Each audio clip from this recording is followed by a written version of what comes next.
ഔഷധി ശരണമന്ത്രം നിങ്ങൾക്കായി അവതരിപ്പിക്കുന്നത് ഔഷധി പൊതുമേഖലയിലെ രാജ്യത്തെ ഏറ്റവും വലിയ ആയുർവേദ മരുന്ന് നിർമ്മാണ സ്ഥാപനം. Associate sponsored by Bharat Lajna multi state housing cooperative society limited. Suryadevamadam Kuberashramam Ayoor കൊല്ലം.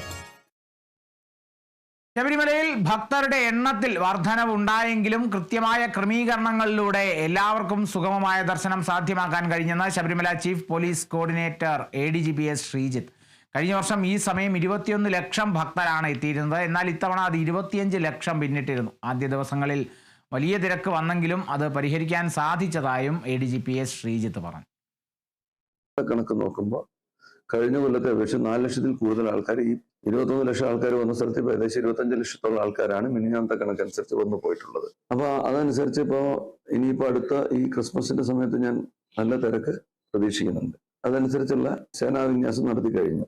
ഈ വെർച്വൽ ക്യൂ പാസുകൾ പ്രകാരം ക്രമീകരിച്ചതിന് ശേഷം നമുക്കുണ്ടായിട്ടുള്ള സൗകര്യം എന്ന് പറയുന്നത് എല്ലാ ദിവസവും ഏകദേശം ഒരുപോലെയാണ് ആൾക്കാർ വരുന്നത്. അതിനകത്തൊരു 10,000 20,000 ഏറ്റക്കുറച്ചിൽ മാക്സിമം ചില ദിവസങ്ങൾ ഉണ്ടായേക്കാം എന്നുള്ളതല്ലാതെ ഒരുപാട് വ്യതിയാനങ്ങൾ വരുന്ന ആൾക്കാരുടെ എണ്ണത്തിൽ അവർക്ക് കൊടുക്കേണ്ടി വരുന്ന സൗകര്യങ്ങളും നമുക്ക് വരുന്നില്ല.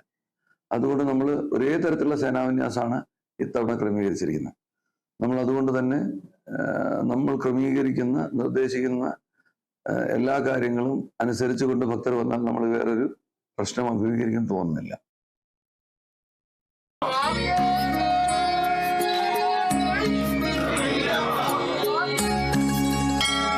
ഔഷധി ശരണമന്ത്രം നിങ്ങൾക്കായി അവതരിപ്പിക്കുന്നത് ഔഷധി പൊതുമേഖലയിലെ രാജ്യത്തെ ഏറ്റവും വലിയ ആയുർവേദ മരുന്ന് നിർമ്മാണ സ്ഥാപനം. Associate sponsored by Bharat Lajna multi state housing cooperative society limited.